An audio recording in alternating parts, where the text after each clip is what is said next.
Bon, ce soir, story pas très marrante que... Salut tout le monde, c'est Na06 bis et on va regarder une story de Coco à propos de l'incarcération de Jolve. Et après sa vidéo, je vous dirai mon avis. N'hésitez pas à mettre un pouce bleu et à vous abonner et bon visionnage. J'aurais préféré ne jamais avoir eu à faire, mais c'est mon devoir de la faire. Vous avez tous entendu parler de ce qui s'est passé au sujet de Jolve. Il a été placé il y a 4 jours en garde à vue pour avoir soi-disant commis un acte très grave sur 2 jeunes femmes. Je ne vais pas justifier la personne qu'il est, je ne vais même pas le défendre, car moi, la vérité, je la connais très très bien. Et à l'heure actuelle, je ne me permettrai pas de prendre la parole si j'avais le moindre doute sur lui. Ok? Donc moi, je ne suis là pour défendre personne, je ne remets en cause la parole de personne, je raconte juste les faits. Et ensuite, c'est à vous de vous faire votre propre opinion, d'accord? Déjà, ce qui est important de savoir, c'est qu'on n'est pas sur 2 dépôts de plainte de 2 inconnus, mais on est sur 2 dépôts de plainte de 2 copines. Voilà. Elles ont déposé plainte il y a 4 jours, et bizarrement, depuis ces 4 jours, il n'y a eu aucun autre témoignage, en tout cas à ce que je sache. Aucune autre fille s'est dit, oh là là, Jolve il est dans la sauce, moi j'avais pas osé porter plainte, et ben maintenant j'y vais. Parce que souvent c'est ça qui se passe. Mais là, comme par hasard, il n'y a eu que 2 copines après une soirée et rien d'autre. Ok, pas de souci. On raconte la soirée entre copines? Ce n'est un secret pour personne, Jolve est toujours très bien accompagnée par la jeune féminine, que ce soit des mannequins de Miami jusqu'aux plus belles influenceuses de France. Il n'a jamais eu le moindre problème avec aucune fille, jusqu'à ce soir-là, donc où il décide de passer la soirée en appartement avec 2 jeunes filles qui sont très très consentantes à l'idée de passer cette soirée. N'oubliez pas les filles qu'en début de soirée, quand il faisait des snaps, vous étiez très très enjoués et très très investis sur ces snaps. D'accord? Quand il appelait ses copains en vidéo pour revendiquer, vous savez comment sont les hommes, ouais, ce soir je suis avec 2 nanas, tout ça. Oh, vous faisiez les belles hein, sur l'appel FaceTime. Non mais parce que moi j'ai vu de mes propres yeux, j'ai les preuves. Vous étiez très très consentante et très heureuse d'être là ce soir-là. La soirée suit son cours, donc en présence d'alcool, et les filles s'endorment ensuite paisiblement. Bah ça va, vous étiez pas si en danger que ça. Moi, je sais que si je suis en danger, je peux pas m'endormir. Je me sors du danger. Vous, vous êtes endormis, et quand le lendemain matin, vous vous êtes réveillé, vous avez pris vos affaires. À mon avis, ce n'est que mon avis, vous avez un petit peu culpabilisé ce que vous aviez fait la veille, et vous vous êtes dit, on va dire qu'il nous a forcés. Tout simplement. La vérité, c'est ça. Moi, j'ai juste une petite question. Si vous étiez réellement en danger sur ce lieu, comment se fait-il que vous vous soyez endormi sur ce lieu?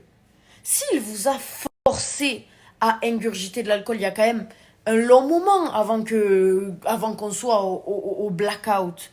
D'accord? Pourquoi vous n'avez pas pris votre téléphone et vous n'avez pas alerté des copines, alerté les secours même? Pourquoi vous n'avez pas envoyé votre position à des proches en disant venez nous chercher, on est en galère? Pourquoi vous n'avez pas crié pour alerter le voisinage? Je comprends pas. Comment on peut être en danger à un endroit et s'endormir à l'endroit du danger? Non, c'est pas comme ça les filles. Vous croyez que vous allez gratter un billet? Vous attendez à quoi là? Là, vous avez juste mis un père de famille derrière les barreaux qui va attendre son jugement pendant 1 an. Et au bout de ces 1 an, eh bien, il sera jugé comme non coupable. Tout simplement. Et vous allez rien gratter du tout, malheureusement pour vous. Fin de l'histoire. Donc voilà, c'était la story de Coco. Donc il nous apporte des précisions, voilà. Comme quoi il aurait snappé avec elle, qu'ils auraient été en visioconférence, donc qu'elle les aurait vues, voilà, consentantes, au moins d'être dans la soirée, quoi. Au moins d'être dans la soirée avec Jolve. À savoir que ces 2 jeunes personnes seraient des mineurs. Donc il y a plusieurs hypothèses, voilà, si je dois dire mon avis, voilà, mettons j'ai quelques éléments supplémentaires avec Coco, bon ça reste parole contre parole, parce qu'il faudrait voir ces stories-là, et justement elles disparaissent au bout de 24 heures, à moins que quelqu'un les ait enregistrées, ou Jolf il peut faire une demande à la police ou à la justice, voilà, parce que les snaps disparaissent au public au bout de 24 heures, mais Snap garde une trace, voilà, pour garder une trace en cas s'il y a eu un abus, tout ça. Snap est obligé de garder une trace au moins quelques semaines. au moins quelques jours, quelques semaines. Donc,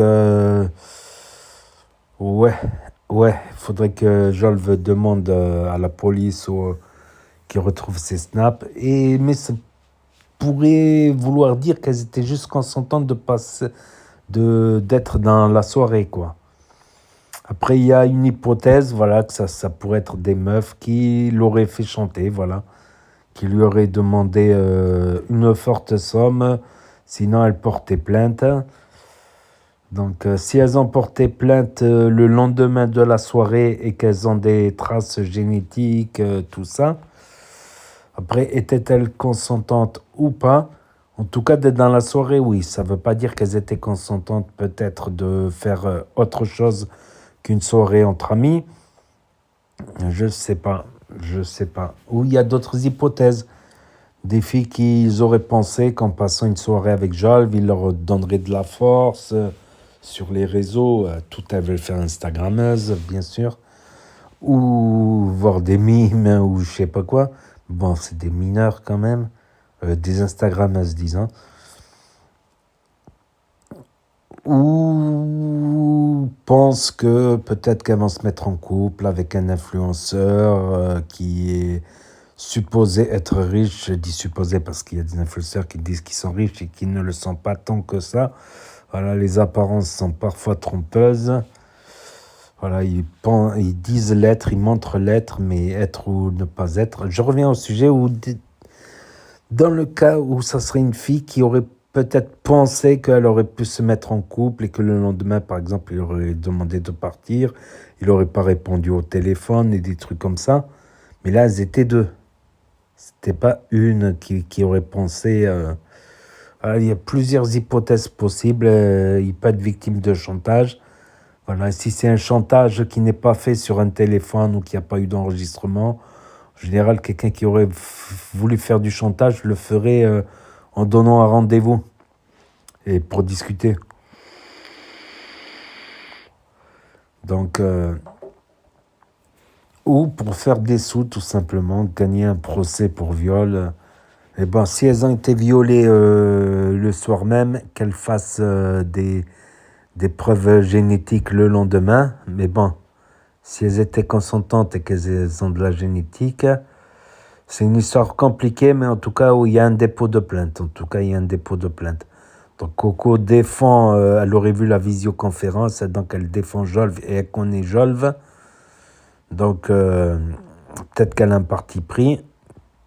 Jolve qui a fait aussi des stories avec Nasdaq, tout ça. Moi, je sais pas trop. Je sais pas trop, je vais bien croire Coco, mais ça reste parole sur parole et que même s'il y a la story, ça veut dire qu'elles étaient consentantes de passer une soirée entre amis au minimum, quoi. Donc, c'est des histoires compliquées. Mais si c'est des mauvaises filles, même mineures, des fois, il y en a qui ont des casiers pas possibles. Des casiers pas possibles, vol, harcèlement, même des mineurs. Usage de stupéfiants. Il y en a, elles ont des dossiers au commissariat à 16 ans, 17 ans. Il y en a qui ont des dossiers pas possibles. Donc ça, si c'est le cas, voilà, de cette manière, ça peut pas être des filles, ça peut pas être des jeunes filles, je sais pas. C'est assez dur à juger, quoi. Donc déjà, si elles ont un casier long comme le bras, ouais, il y a des jeunes filles, rien que au collège, harcèlement, bagarre, vol, usage de stupéfiants, dégradation. Quand j'étais jeune, je connaissais des équipes de meufs en survêt. Bon, c'est autre chose, ça c'est les meufs en survêt, c'est pas les meufs de soirée non plus. Il y a des meufs de soirée qui sont quand même vol, par exemple. Je ne sais pas, je peux pas. C'est qu'un avis, je peux avoir raison, je peux me tromper, je sais pas. C'est que des hypothèses, des théories. Voilà, après, Coco, voilà, nous a dit quand même son truc, voilà. pour l'instant, voilà, j'ai pas de dossier en main, j'ai pas plus d'informations que ça, donc voilà. Donc n'hésitez pas à me dire ce que vous en pensez dans les commentaires, à mettre un pouce bleu, à vous abonner, à cliquer sur la cloche, et je vous dis à bientôt pour de nouvelles vidéos. Merci d'avoir regardé. C'était Na06 bis. Tchuss, à plus.